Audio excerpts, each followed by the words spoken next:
Today we're going to look at intervals of increase and decrease. So we're going to start off with some definitions here. And our first definition is for increasing interval. So it says when the y value increases as the x value increases. So what that means is if you were looking at a function, that means you're going to have something that's rising as you go left to right, something that's going up.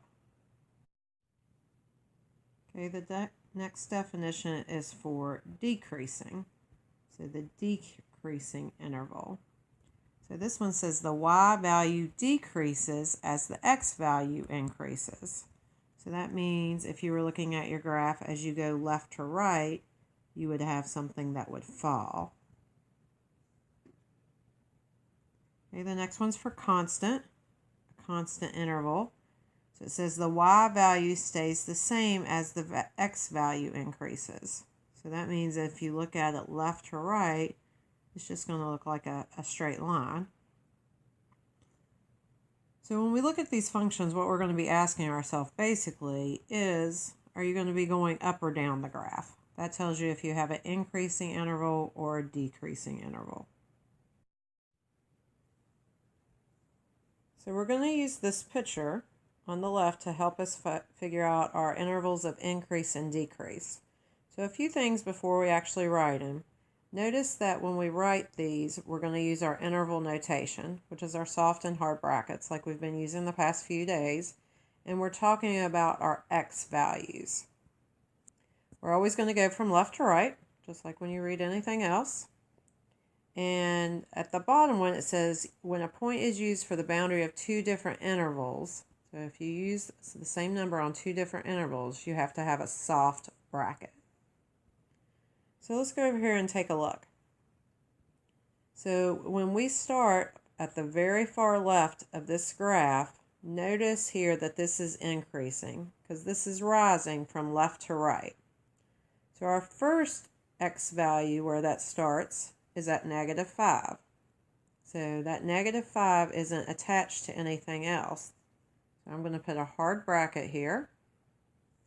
And it increases all the way up to here where our x value is -2. Now this -2 is attached to this constant section. So I'm going to make this a soft bracket. Then we have the constant.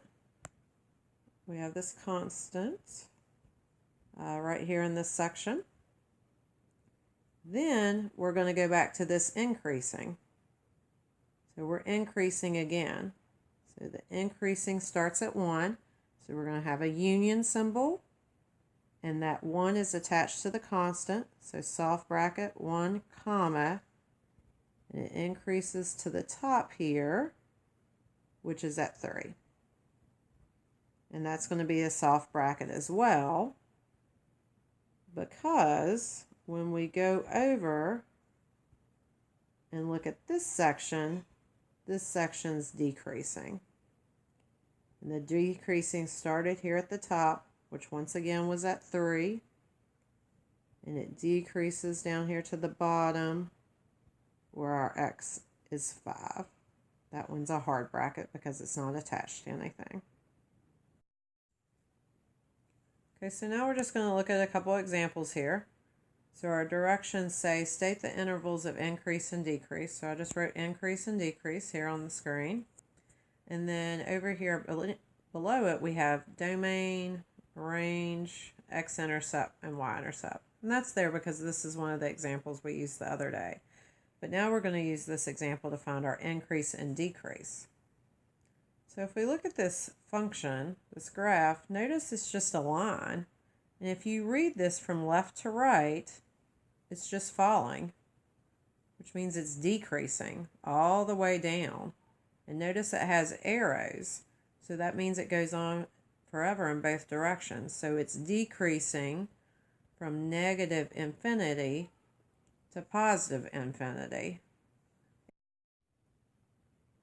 So if it's decreasing that whole time from left to right, that means it doesn't increase anywhere. So there's not an interval of increase. So I'm just going to say in A here, there's not one.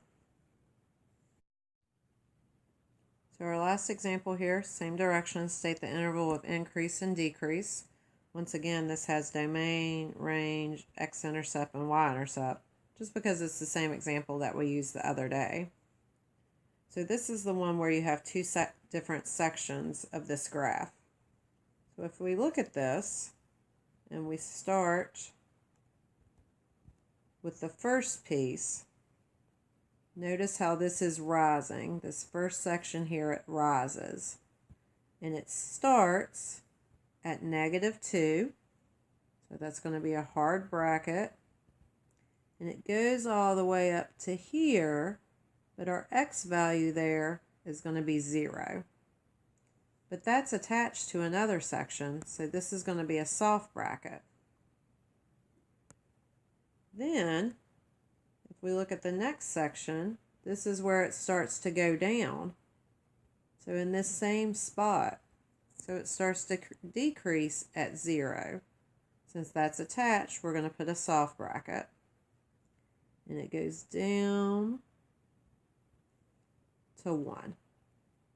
That's a hard bracket. Now, if we look at the second part, this also decreases. So it started here at the open circle, which is 2. So since there's another section, we're going to union it here. And say it starts at 2, soft bracket since it's open, and it ends at 5, hard bracket.